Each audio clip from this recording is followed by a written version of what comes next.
So I heard about this man. This man he went for a job interview, okay? And it went really well. And eventually, the human resources man asked the candidate, he said, you know what, at the end of the day, we need somebody who is responsible. Are you responsible? And the guy said, absolutely. In my last job, every time something went wrong, they said I was responsible.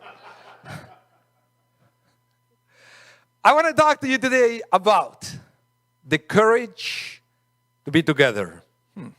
The courage to be together.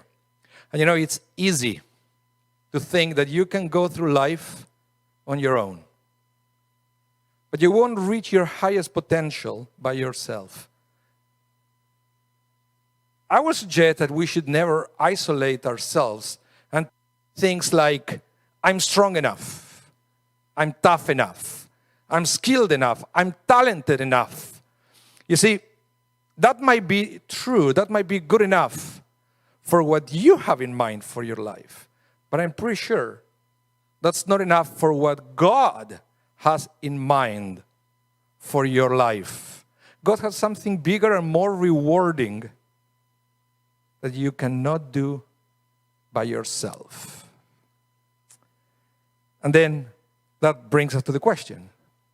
When you look at your life, are you flying solo or you are part of a community of people? And you know why I'm asking? Because I always say that one of my favorite part of the year is the counting of the Omer. Okay, I count every night.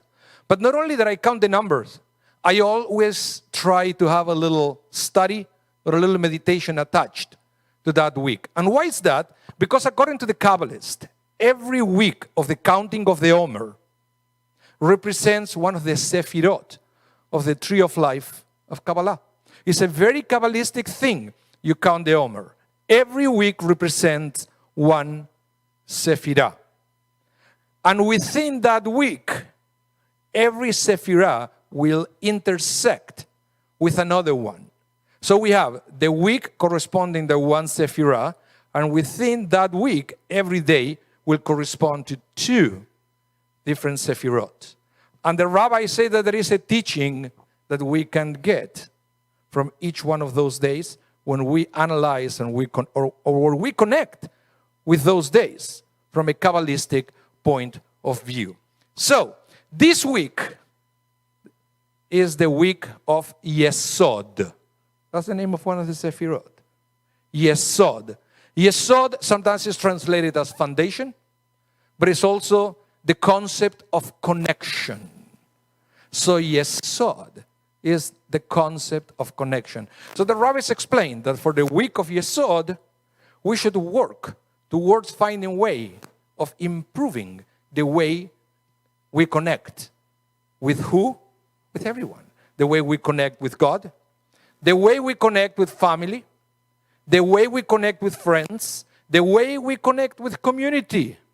And of course, we'll also say, the way we connect with ourselves.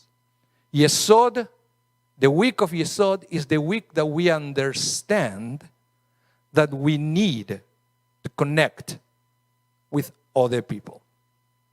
And that will be a great thing for a sermon. We need to understand that it's great to connect with other people. But that is just an intellectual exercise. It won't take you anywhere. Just the realization, the acknowledgement that we have to connect more and better with other people. It's great that you know it. But today, actually this Shabbat, the intersection of the two Sefirot is Yesod Shevegevura. Gevura is the Sephirah that correspond to courage.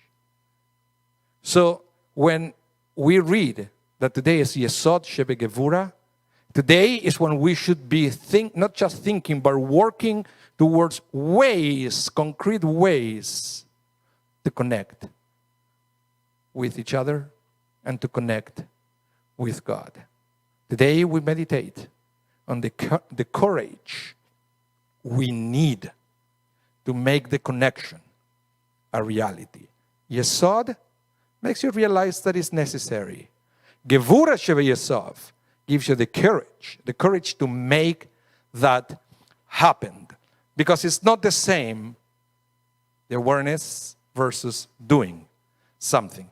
And I will go back now. I wanted to go back to what I mentioned at the beginning. Because this is what I was thinking last night as I was counting today's Day of the Omer. When over 1,000 rockets landed in Israel, many were intercepted by the Iron Dome. The thing is, when they were coming towards the Israelis, and I was realizing that there's so many things that we can do for Israel. We pray today for Israel. That's great. Some people like to give donations for the state of Israel so they could be stronger financially. But there is something else that we can do as a nation, as Jewish people, to improve the way we deal with situations like this. And is to learn the importance to connect with each other. To understand that if we are divided, we are weaker. If we are together, we are stronger. And this is something that the Israeli society is realizing. When they are together, they are stronger. When they can connect with each other. If they fight among themselves, they are weaker. There is not much we can do about what's happening there. But this is something that it should help us realize what we should be doing here, which is for us to find ways to connect with each other and to make our communities stronger by being connected together.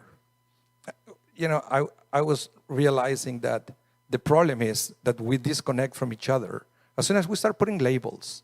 You know, I come to a conservative synagogue. The other one is Reformed. The other one is Orthodox. He's a Zionist. He's not a Zionist. He's too religious. I'm secular. That things divide us. When you see 1,000 rockets coming over Israel, I don't know if you realize, rockets don't discriminate. They don't stop in the middle of the air to think, okay, who is Israeli, who is not? Who is religious, who is not? Who is a Zionist, who is not? They don't. But we do. We do. So we have to find ways. That's why it's Gevura Shebeyesod, the courage to make it happen. We have to find a way to stop with all the divisions within the Jewish people, to find ways to connect and to understand that when we are together, we are stronger. We can deal with everything that comes our way. But if we start getting apart, if we don't talk to each other, if we don't like the way other people are or what they believe, the end result is a weaker Jewish nation. And when we are weak, then we can never achieve the goal that is there for us. That's what I said at the beginning. Sometimes we think we can do it alone. And that might be true for what is in your mind. But for God's plan, we need to find ways to be together. We need to have the courage to make that happen. Shabbat Shalom.